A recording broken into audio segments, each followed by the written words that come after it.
सुल्ताना साहिबा, सुल्ताना साहिबा। अम्मी ने डरा दिया तुमने तो मुझे। ओह, तो आप सो रही थी।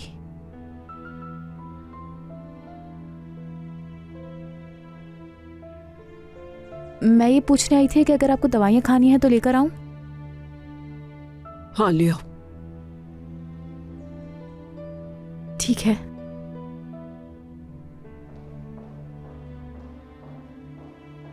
तूबा कुछ भी कहे, वो लड़का उसके लिए बिल्कुल मुनासिब नहीं। वो कभी भी उसके साथ खुश नहीं रह सकेगी।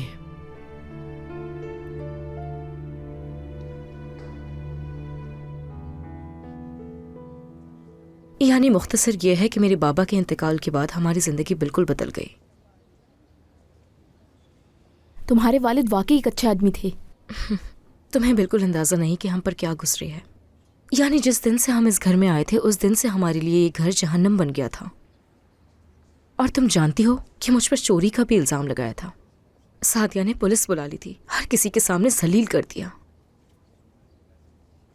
खैर, मुझे ये सब नहीं मालूम।